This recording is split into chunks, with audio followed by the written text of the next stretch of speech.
ajonjolí de todos los moles. En cuanto a programas sociales, un logro del segundo piso de la Cuarta Transformación fue que los programas del bienestar se convirtieran en derechos sociales constitucionales. Este fin de año están por cumplir con la meta, al destinar 850,000 millones de pesos a los programas que se crearon en el sexenio de Andrés Manuel López Obrador y los 3 impulsados por el gobierno de Claudia Sheinbaum.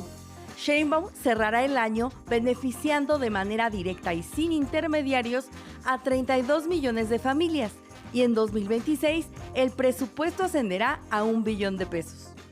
Y luego se preguntan, ¿por qué hay tanto apoyo a los gobiernos de la Cuarta Transformación?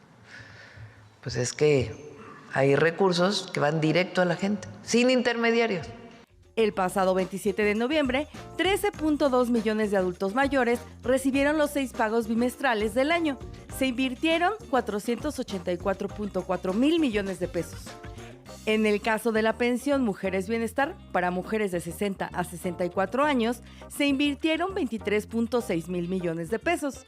1.614.000 personas con discapacidad recibieron su pensión. Se invirtieron 28.9 mil millones de pesos. Además, 256,000 niñas y niños menores de 4 años, hijos de madres trabajadoras, recibieron un apoyo de 1.650 pesos bimestrales. Asimismo, 409,647 sembradoras y sembradores de vida recibieron su jornal de 6,450 pesos. Se invirtieron 39.1 mil millones de pesos.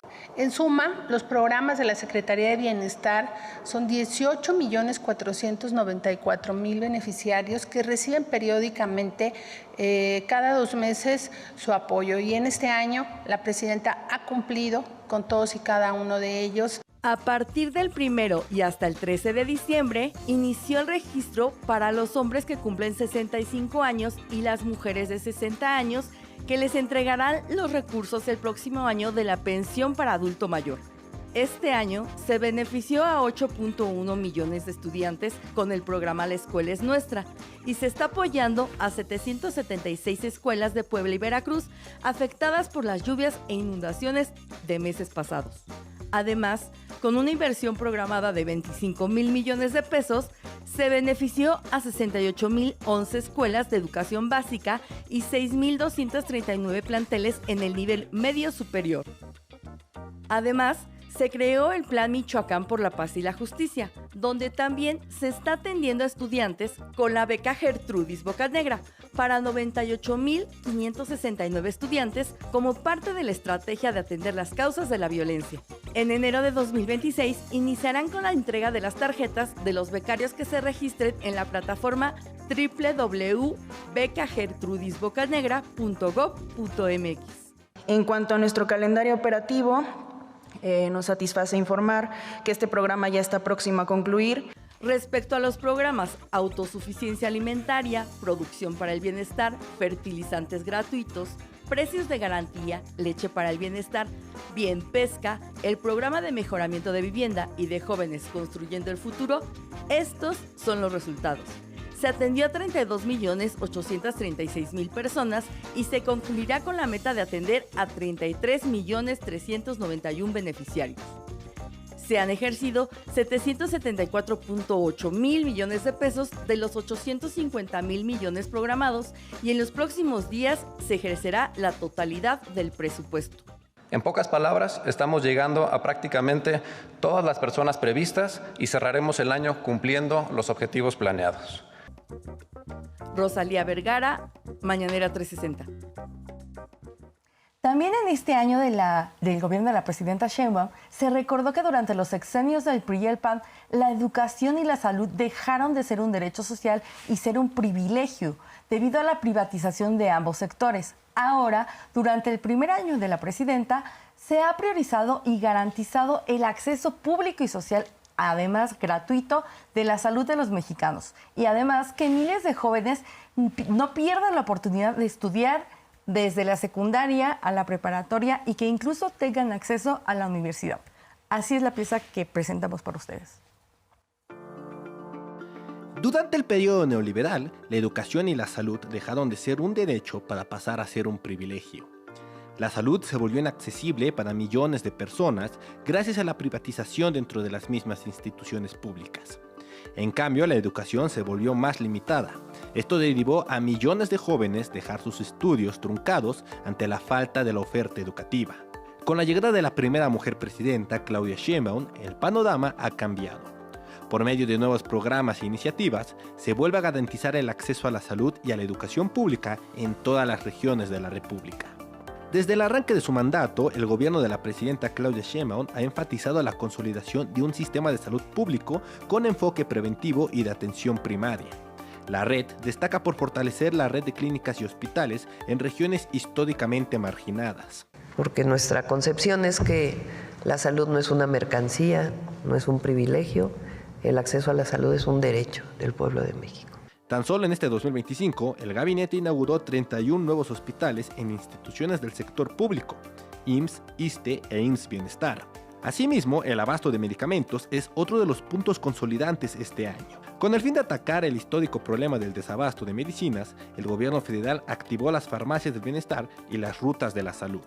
Las Rutas de la Salud es una estrategia impulsada por la presidenta de nuestro país, la doctora Claudia Sheinbaum Pardo, con el objetivo de garantizar suministro público y gratuito de medicamentos e insumos para la salud en todos los centros de salud y hospitales del IMSS Bienestar. Las personas no van a tener que entrar a la unidad, no van a tener que pedir ficha, no van a tener que hacer ningún trámite, ni cita, ni hablarle a nadie, ni pedir un favor para reentrar. Lo único que van a tener que hacer es acercarse a este módulo, presentar su receta y el personal especializado en las farmacias va a agarrar las medicinas del módulo y se las va a entregar. Estos programas se consolidan gracias a la implementación del programa Salud Casa por Casa, el cual ha atendido a millones de mexicanos gracias a las visitas médicas. Gracias a este programa se reduce la saturación en hospitales. El sector educativo se ha mantenido como una prioridad del gobierno federal, con énfasis en la educación básica mediante la mejora de escuelas públicas a través de la rehabilitación de planteles y la entrega de mobiliario y materiales, especialmente en comunidades rurales y con mayores rezagos. Pero el pilar central de la política educativa de la presidenta ha sido el fortalecimiento de los programas sociales de apoyo directo y enfocados a los estudiantes. Se anunciaron acciones para ampliar la cobertura educativa y evitar la deserción escolar, especialmente en regiones con limitada oferta de bachillerato y universidades, así como proyectos para vincular la educación con el desarrollo científico, tecnológico y social del país. Hay una frase así de Pepe Mujica: educación, educación y más educación. Que los jóvenes tengan acceso a la educación, los jóvenes de preparatoria, los jóvenes de universidad, por eso estamos construyendo más preparatorias, más universidades, por eso no queremos que los jóvenes se sientan rechazados. Atención a las causas. Junto con la política de volver la educación accesible, el gobierno ha impulsado la iniciativa de poner fin al examen de Comipems, bajo el argumento en que cualquier joven que termine la secundaria debe tener un lugar en una preparatoria cercana a su hogar, eliminando la frustración que generaba el examen único.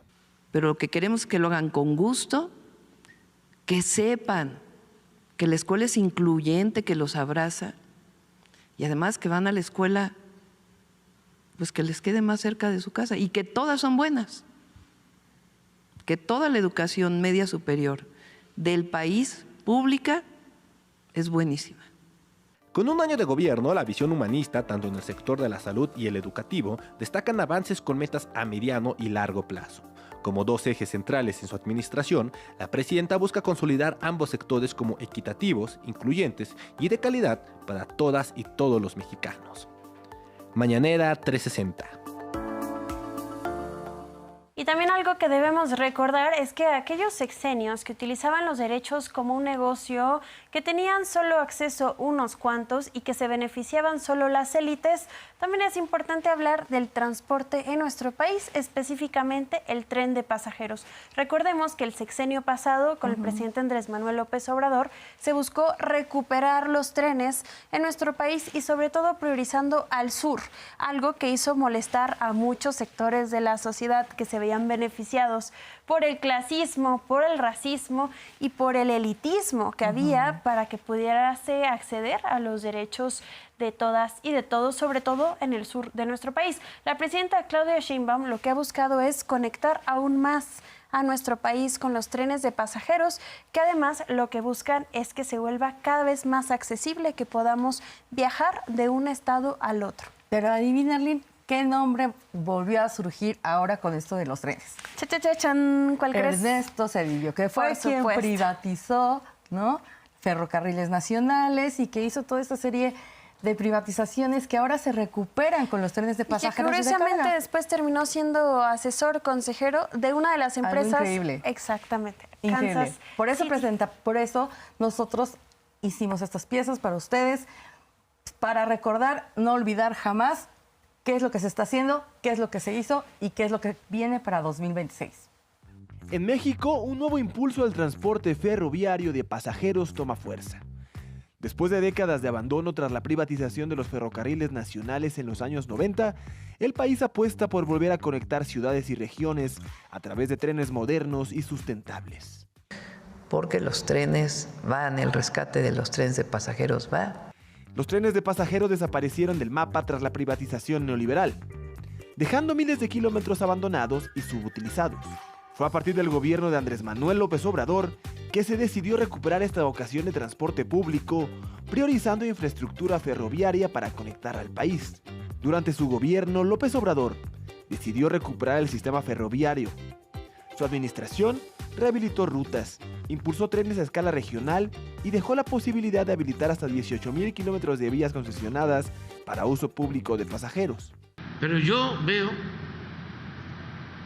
hacia adelante, en 20 años, veo como punta de lanza del desarrollo, que no del crecimiento, sino del desarrollo, que es mucho más que el crecimiento. Por eso esta obra va a ayudar mucho. Entre los proyectos iniciados por AMLO y que ahora continuarán, están el Tren Maya con más de 1,500 kilómetros al sureste, el Tren Interurbano México-Toluca, nombrado el Insurgente, que avanza hacia su conclusión definitiva, y diversas conexiones ferroviarias complementarias como el Tren Lechería-AIFA, próximo a entrar en operación. Ahora con Claudia Sheinbaum como presidenta, México impulsa una nueva fase. El Plan Nacional Ferroviario contempla la construcción de más de 3,300 kilómetros de vías dedicadas exclusivamente a trenes de pasajeros a lo largo del país. Entre los proyectos prioritarios están el Tren Ciudad de México-Pachuca, Ciudad de México-Querétaro, Saltillo-Nuevo Laredo, el Tren Querétaro-Irapuato y otros corredores tanto en el centro como en el norte y el noroeste. Son vías dedicadas, aprovechando el derecho de vía existente, lo cual se abundará más adelante, con una velocidad de diseño máxima de entre 160 y 200 kilómetros por hora. Los trenes de Ciudad de México-Pachuca, que ahorita también mostraré, son trenes eléctricos. El resto de la red es con diésel eléctrico. También ahorita les daré información sobre esa segunda licitación de trenes. Las estaciones se dividen entre estaciones principales y secundarias y también paraderos. Y tendremos servicios regionales y servicios entre ciudades. Todos estos corredores buscan conectar regiones productivas, reducir tiempos de traslado, beneficiar a millones de usuarios. Se espera que miles de personas entren diariamente con una movilidad diferente, más rápida y menos contaminante. Entre los que se están proyectando o en construcción se encuentran el tren del Aeropuerto Internacional Felipe Ángeles Pachuca, el México-Querétaro, el tren Saltillo-Nuevo Laredo y el Querétaro-Irapuato. La inversión prevista en infraestructura ferroviaria supera los 157,000 millones de pesos en 2025. Los proyectos estarán a cargo de la Secretaría de Infraestructura, la participación de la Secretaría de la Defensa y empresas concesionadas como Kansas City, Ferromex, según el tipo de tramo.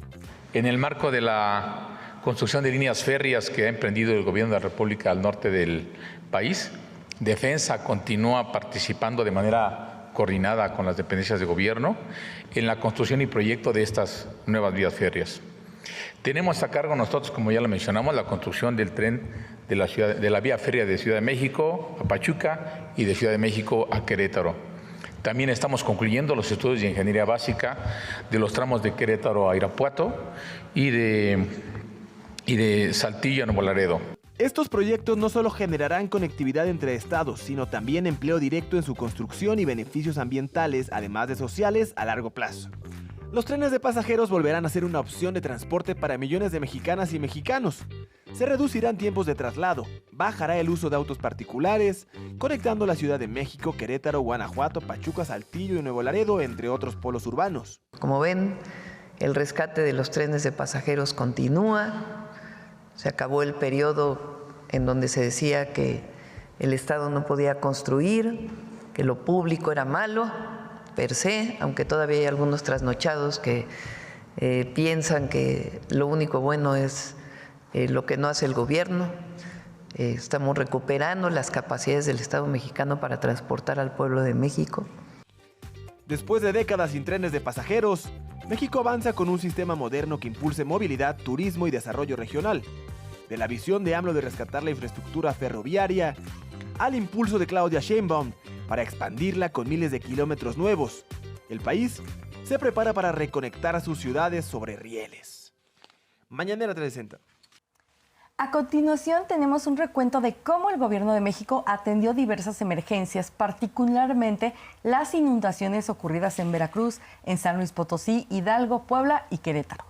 ¿Recuerdas ese caso, Arlene? ¿Recuerdas cómo fue de difícil, complicado? Claro que lo recuerdo, y recuerdo dos cosas fundamentales. A la presidenta Claudia Sheinbaum recorriendo todos los días, incluso entre semana, las entidades federativas, los apoyos que se dieron a las familias, a los emprendimientos, la búsqueda de que hubiese atención de salud, seguridad, pero también recuerdo a la derecha utilizando esas mismas tragedias para politizarlo y succionar sin realmente ayudar en lo absolutamente nada. Pues el día de hoy hicimos un recuento de cómo se vivieron esta catástrofe natural que afectó a estas 5 entidades federativas. Vamos a escucharlo. En 2026, las variaciones en el estado del tiempo, impulsadas por el cambio climático, generaron afectaciones en la población de diversos estados del país. Para atender a las diferentes comunidades y familias afectadas, desde el gobierno federal se coordinó la ayuda para poder reconectar caminos, censar los daños, apoyar en las tareas de limpieza y entregar ayuda a todas y todos sin intermediarios. En junio, Eric, un huracán categoría 3, tocó tierra en las costas de Oaxaca y Guerrero con vientos de hasta 205 kilómetros por hora. Dejó estragos en 13 municipios de Oaxaca y 6 en Guerrero. El Gobierno de México entregó apoyos a 59,519 familias por un total de 2,028 millones de pesos. Estos apoyos se dividieron en una primera entrega de 8,000 pesos para la limpieza de viviendas y otra más de entre 10,000 y 40,000 pesos según el nivel de daños en viviendas, comercios y parcelas. 114 escuelas fueron rehabilitadas y en menos de 5 días se rehabilitó en su totalidad el suministro eléctrico. En septiembre, durante la temporada de lluvias, municipios del Valle de México vieron importantes inundaciones en sus territorios, como es el caso de Nezahualcóyotl y Los Reyes La Paz, donde se registró una caída de lluvia de hasta 75 milímetros. Para atender la negación, se formuló un nuevo plan de drenaje para la zona oriente del Valle de México. En 3 días se logró, gracias al trabajo coordinado de Fuerzas Armadas, Guardia Nacional y Conagua, el desalojo del 100% de agua. Posteriormente, se realizó un censo para la entrega de apoyos de 8,000 pesos para limpieza, así como enseres domésticos para las familias afectadas.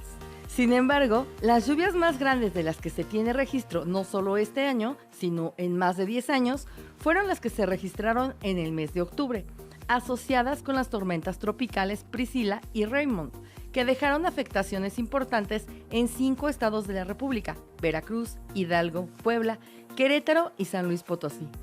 83 personas perdieron la vida, más de 150 municipios fueron afectados, cerca de 100,000 viviendas resultaron destruidas y alrededor de 1,000 kilómetros de carreteras resultaron dañadas a causa de lluvias anómalas en la región. Para la atención de los daños provocados por las lluvias, se crearon puentes aéreos para entregar un total de 620,422 despensas. La Secretaría de Comunicaciones y Transportes realizó la apertura de 496 caminos para conectar a las 288 comunidades que fueron damnificadas. CFE restableció en una semana el suministro eléctrico y las brigadas de bienestar realizaron el censo a más de 103,000 viviendas afectadas que recibieron 2 apoyos para limpieza y reconstrucción. Inicialmente se dio un apoyo de 20,000 pesos para la limpieza y posteriormente un apoyo para más de 90,000 familias para reconstrucción de vivienda, que va desde los 20,000 hasta los 70,000 pesos de acuerdo al nivel de daño. Además, se apoyó en trabajos de limpieza, entrega de enseres domésticos, apertura de caminos con maquinaria y se sigue atendiendo las vías que presentaron daños estructurales. Todo esto para seguir atendiendo el bienestar de las familias ante las inclemencias del tiempo. Son más de 100,000 viviendas afectadas y en un mes todas las familias fueron atendidas. Entonces, realmente es extraordinaria la labor, como lo he dicho, de las Fuerzas Armadas, de las y los servidores de la Nación, de Secretaría de Infraestructura, Comunicaciones y Transportes, de los 5 gobernadores, un trabajo muy importante de todas y de todos. Mañanera 360. Y Arlene, precisamente hablando de que la oposición lucra con la tragedia nacional, ¿no? Debemos hablar también que hace campañas de guerra sucia contra el gobierno, plagadas de mentiras, llenas de datos falsos, ¿no?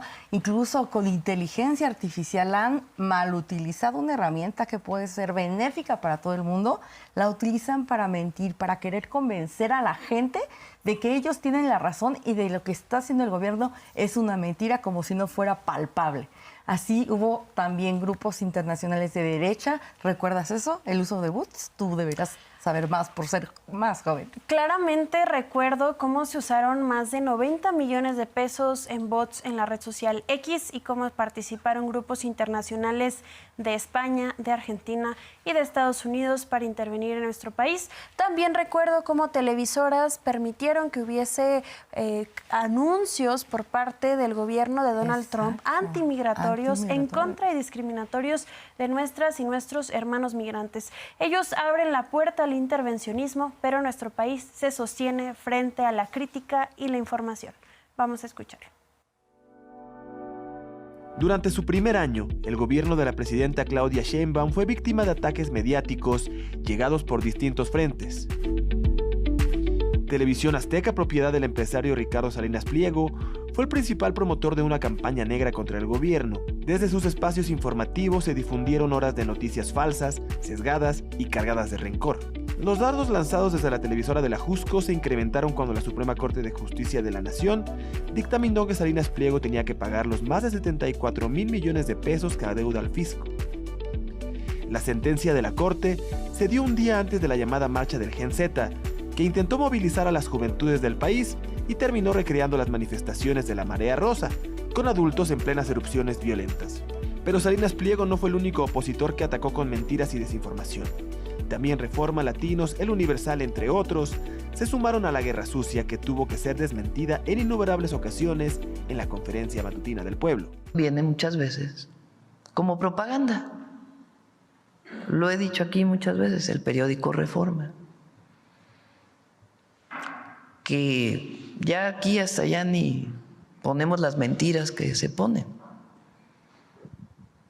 O sea, que no da la información correcta, pero que siempre, por ejemplo, hoy no saca prácticamente nada de homicidio, disminuyó 32%. Pues es una nota importante, ¿no les parece? En el país, en un año los homicidios dolosos tuvieron una disminución de 32%. Eso no es de interés del periódico. El interés, pues, es golpear y muchas veces con información falsa.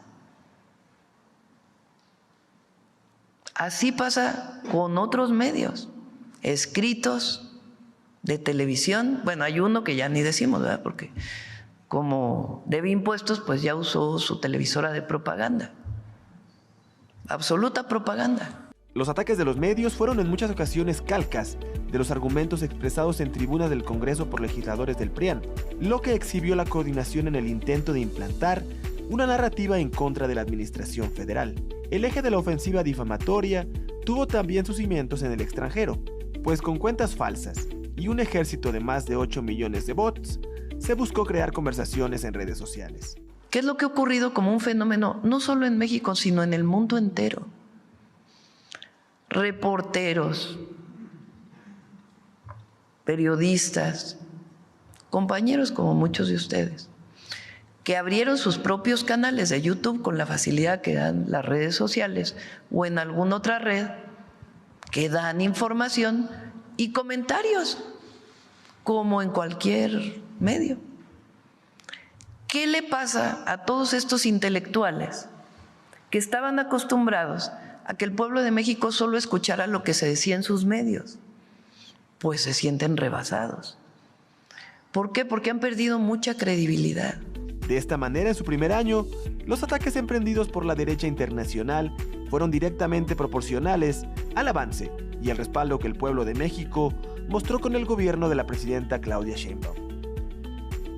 Mañanera 360.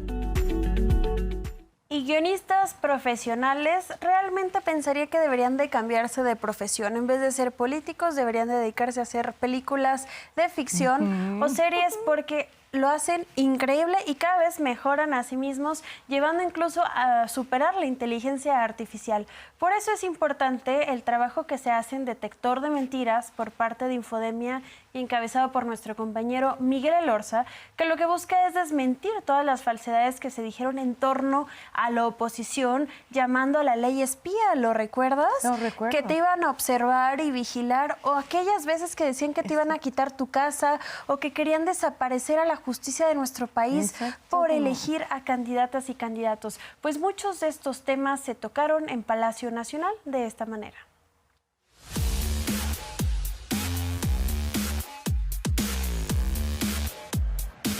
Falsas versiones sobre los cambios en leyes para espiar y censurar a los mexicanos y hasta presuntas iniciativas para eliminar al INE son algunas de las noticias falsas que el Detector de Mentiras localizó esta semana. 1. En un esfuerzo por desinformar a sus audiencias, entre el 23 y el 30 de junio, 15 columnas de opinión en medios de comunicación impresos, noticiarios de radio y televisión, así como comentaristas y políticos de oposición, tergiversaron el contenido de 4 iniciativas de ley diferentes para asegurar falsamente que el gobierno de México busca censurar o espiar a la población. A. La reforma a la Ley General del Sistema Nacional de Seguridad Pública y la Ley Nacional de Investigación e Inteligencia en materia de seguridad pública permiten la intervención indiscriminada de conversaciones telefónicas. Ahora, sin que un juez diga específicamente para ti pueden intervenir tus llamadas, ya no solo van a poder intervenir tus llamadas, van a saber dónde estás, van a poder tener disposición a tus fotos, a tus correos, a tus contactos.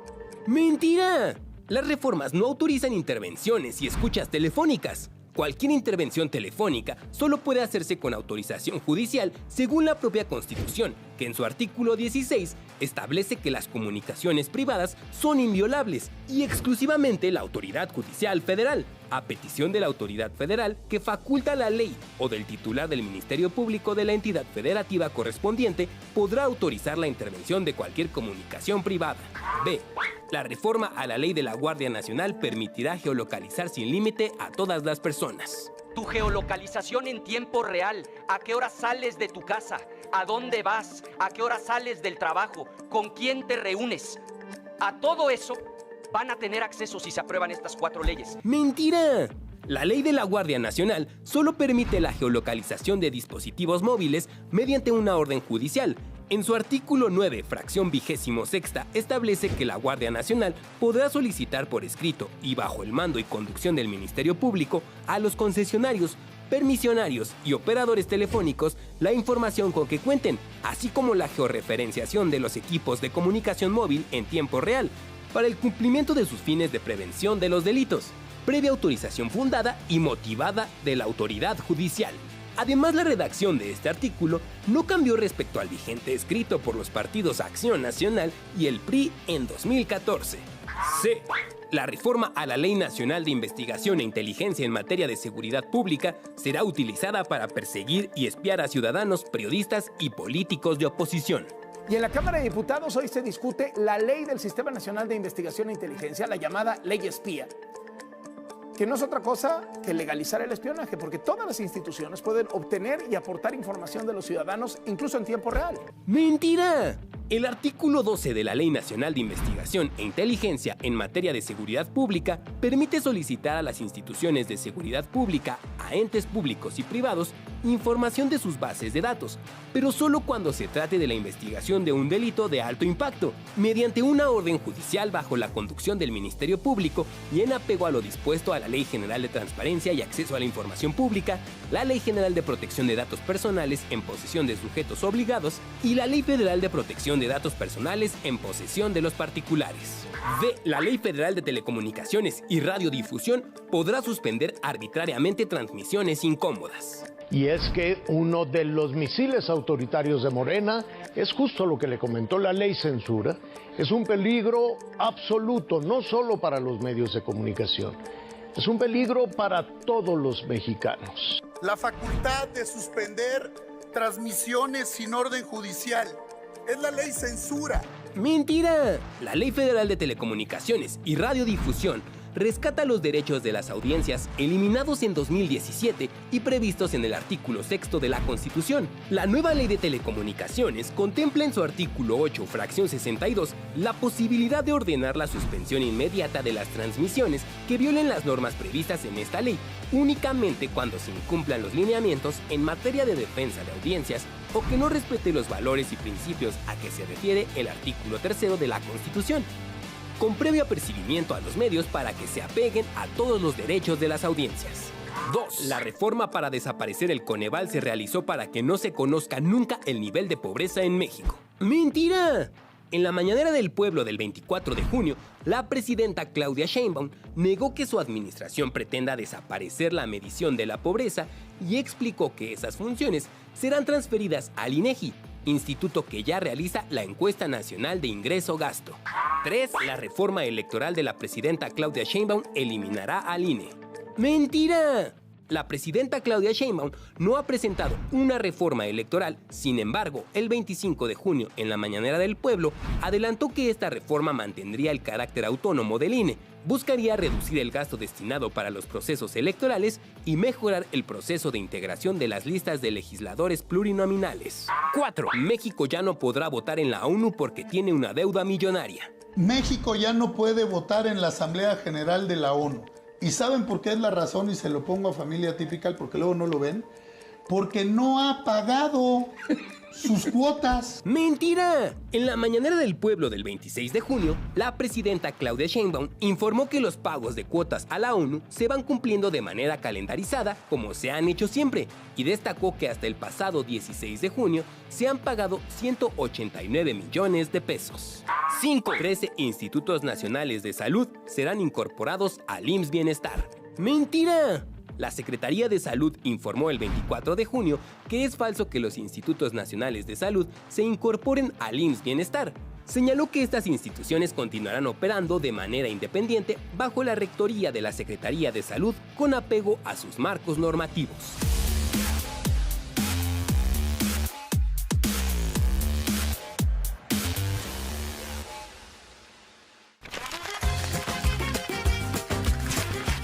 Tiempo de mujeres.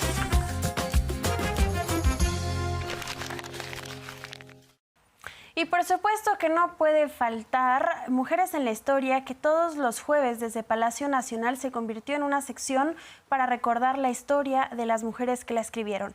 Manuela Gariz Pinillos, una de las mujeres pioneras en el campo de las matemáticas en nuestro país y que fue reconocida por la presidenta Claudia Sheinbaum y las personas que encabezan esta sección. Vamos a escucharlo.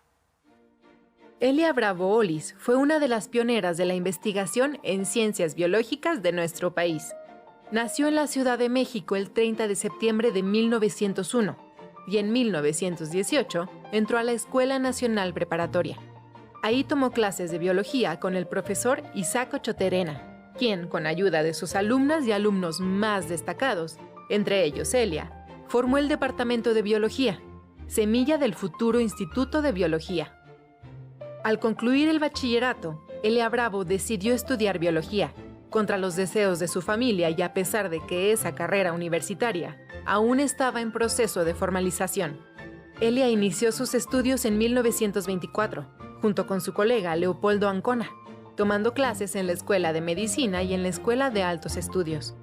Finalmente, Elia se recibió como la primera bióloga de México. Al mismo tiempo que la Universidad Nacional obtenía su autonomía, en 1929, se fundó el Instituto de Biología, donde Elia Bravo fue nombrada encargada del herbario y comenzó a enfocarse en la botánica. En esos años, el gobierno buscaba que las investigaciones de la UNAM se ajustaran al proyecto nacionalista, así que el profesor Ochoa Terena le encargó a Elia el estudio de las cactáceas, una familia de plantas características del paisaje mexicano, y a las que Elia se dedicaría con pasión el resto de su vida. En 1931, Elia recibió la maestría en Ciencias Biológicas por la UNAM, con su tesis Contribución al conocimiento de las cactáceas de Tehuacán.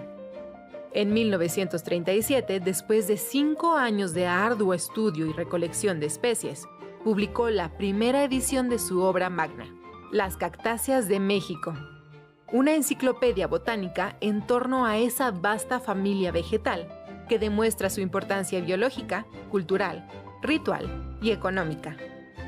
Durante sus años como investigadora, Elia fundó la Sociedad Mexicana de Cactología en 1951 y exploró casi todo el país. En muchas ocasiones, por la falta de carreteras y las limitaciones financieras, viajó acompañada de otras y otros investigadores, como la bióloga especialista en insectos y mariposas, Leonila Vázquez, para apoyarse mutuamente en sus prácticas de campo.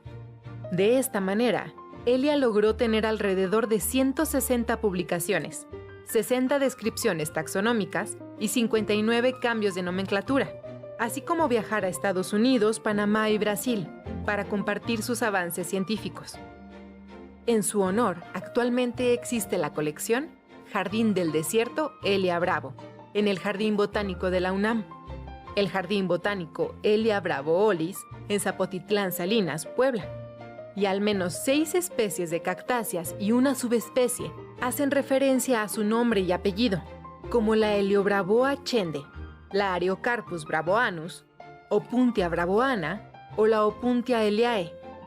Tras varios años de estudiar, analizar, enseñar, clasificar y divulgar el valor de las cactáceas, Elia Bravo Olis, también llamada Madre de las Cactáceas Mexicanas, falleció el 26 de septiembre del 2001 en la Ciudad de México. Elia escribió Memorias de una vida y una profesión, obra que fue publicada después de su fallecimiento. En sus últimas líneas, poco antes de cumplir casi 100 años, escribió: «Espero sinceramente que las generaciones de biólogos que me sucedan y todos aquellos que aman la vida sepan conservarla». Y bueno, vamos a una de nuestras secciones favoritas, que es el jajaguar, que a mí me hizo reír bastante, no sé a Pierlín. Las imitaciones de Sofía Velázquez de Donald Trump se me hicieron geniales, geniales, geniales. Y aquí tenemos y le presentamos uno de los mejores de este año del jajaguar de Sofía.